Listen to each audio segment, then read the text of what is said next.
मामा कहो भांजा श्री।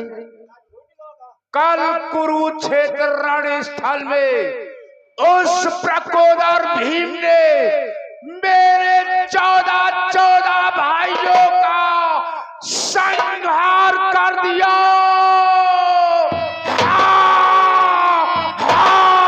संहार कर दिया। भांजा श्री। परंतु मामा मुझे तो यह मालूम पड़ता है कि मेरे सेना के सेना नायक गुरु द्रोणाचार्य पक्षपात की लड़ाई लड़ रहे हैं। हाँ बाबा, पक्षपात की लड़ाई। कहता है भांजा श्री।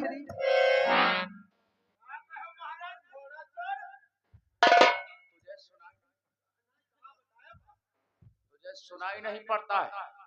मैं कह रहा हूं कल रणस्थल में हमारे 14 भाई उस प्रकोदर भीम ने संहार दिया था।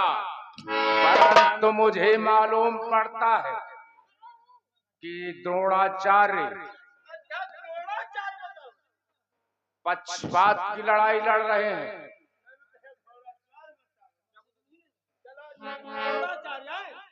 द्रोणाचार्य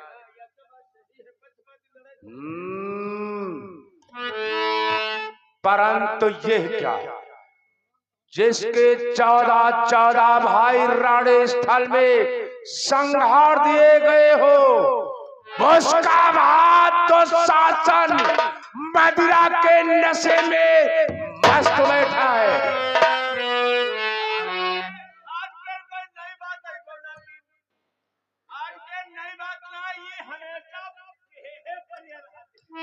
सत्य कहता है। क्यों रे दुशासन, कितनी पी रखी है, बोल।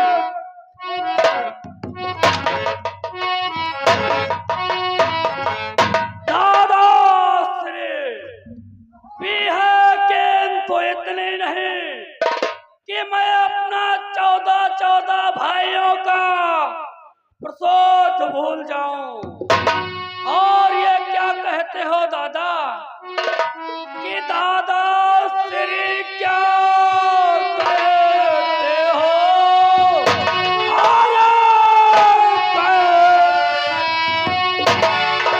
क्या मैं उनको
शांत हो जा दुशासन। मैं उस भीम की तरह कायर नहीं हूं। सुन मेरी बात को। हेलो।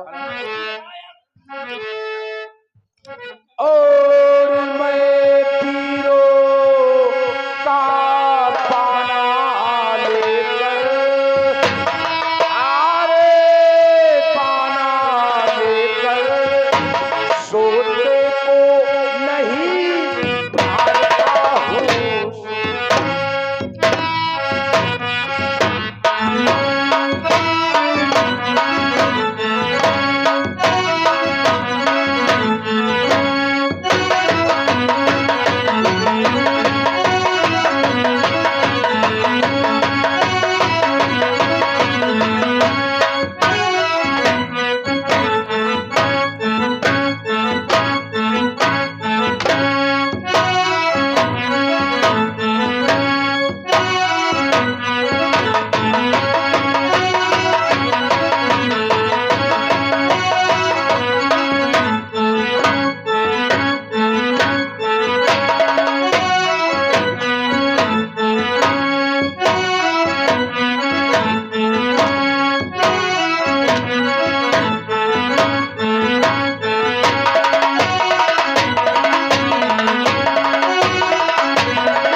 सोते को नहीं मारता। ललकार लगा पहले से टेंगों के जिगर। देख सामने से गुरु द्रोणाचार्य का पदार्पण हो रहा है। आप बैठ।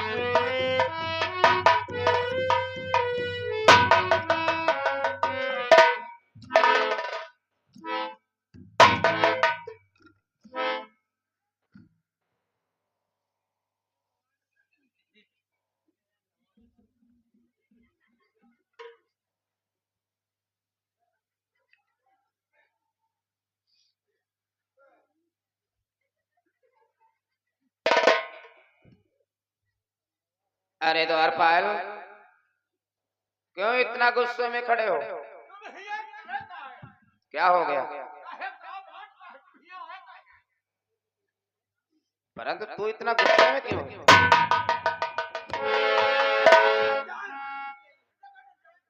गुरुदेव के चरणों में दुर्योधन का प्रणाम। सदैव स्थिर हो बेटा, सदैव स्थिर हो। खुश रहो बेटा, खुश रहो, खुश रहो, खुश रहो।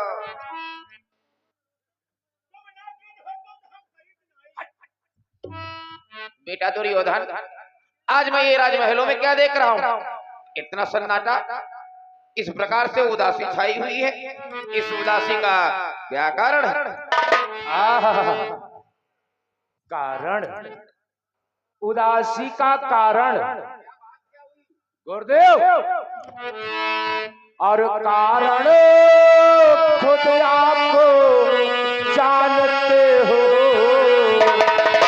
अन्याय जानकर करते हो।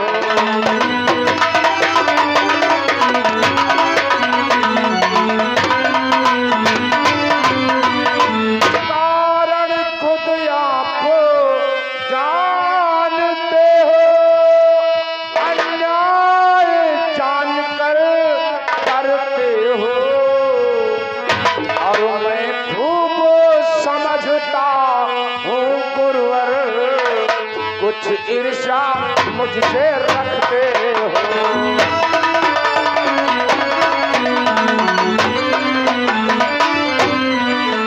मैं खूब समझता हूँ गुरुवर, कुछ ईर्ष्या मुझसे रखते हो।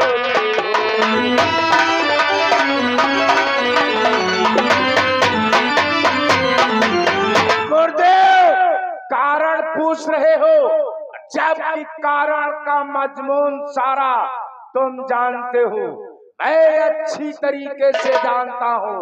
तुम मुझसे ईर्ष्या रखते हो। नहीं बेटा, नहीं। मैं वाला तुमसे ईर्ष्या क्यों करूंगा? मैं तो तुम्हारी सेना का सेनापति हूँ। सेना का सेनापति, परंतु गुरुदेव बेटा, ये बतलाओ, सेनापति का दायित्व क्या होता है? अरे बेटा, सेनापति का तो दायित्व ये होता है कि अपनी सेना एवं राज का रक्षा करना। सेना और राज्य की रक्षा करना। परंतु गुरुदेव, क्या हो गया बेटा? यह बतलाओ, 14 भाई मेरे मारे गए, गुरुवर को मारो हमारी है।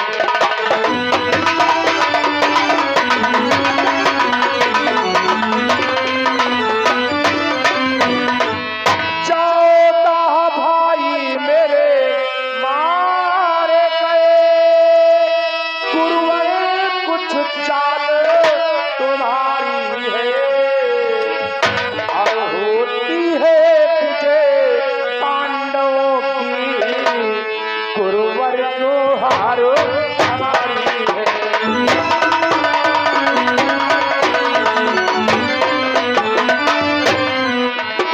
होती है विजय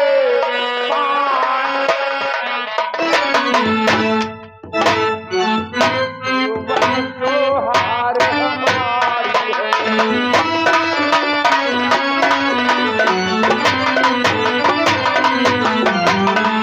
गुरुदेव, 14 भाई उस रण स्थल में प्रकोदर भीम ने संहार दिया, संहार दिया। परंतु गुरुदेव, आपके प्रधान सेनापति होते हुए फिर भी दुर्योधन की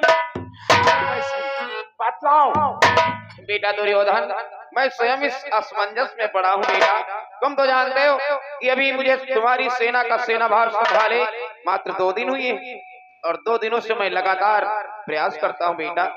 जानते हो बेटा दुर्योधन कि 2 दिन से करता हूँ प्रयत्न, पर एक न चलने पाती है। अर्जुन के सन्मुख आते ही सब चालना जाती है।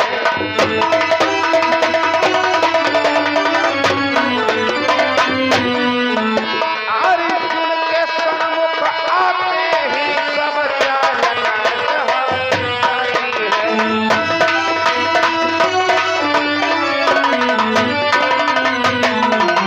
बेटा दुर्योधन, मैं 2 दिनों से प्रयास करता हूँ, परंतु जो ही रणभूमि में अर्जुन आता है मेरे सामने, मेरी सारी चालें नष्ट हो जाती बस अर्जुन अर्जुन अर्जुन मत लो मेरे सामने उस बैरी का नाम। परंतु गुरुदेव ये बताओ मैं आपका कौन हूँ? बेटा, तुम भी मेरे पुत्र के समान मेरे शिष्य हो।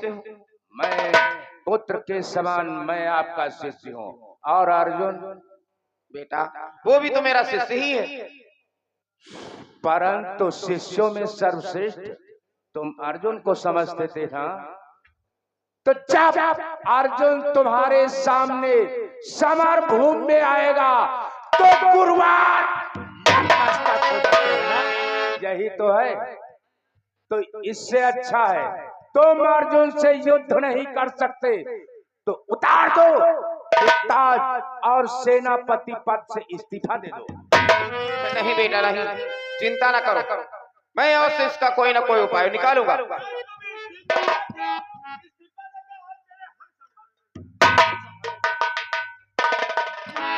जानता है? अबे तू अर्जुन को जानता है? अर्जुन के सामने जब मेरी चाल नष्ट हो जाती तो तेरी क्या औकात है? तो जो है घूसखोरी करती हुई हो। नहीं, ऐसा कुछ नहीं है बेटा दुर्योधन। कि बेटा दुर्योधन चिंता न करो, मैं वही विचार विचारूंगा जिस वीर से होवे रिपु परास्त, मैं वही उपाय निकालूंगा।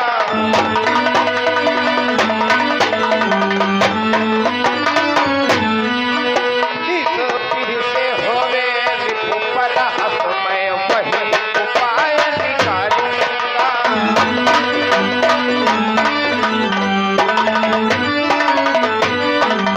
तुम चिंता न करो, मैं कोई ना कोई ऐसा उपाय अवश्य निकालूंगा जिसके द्वारा बैरी हारेगा। परंतु गुरुदेव वो कैसा उपाय बतलाओ? बेटा तुम चिंता न करो, एक बात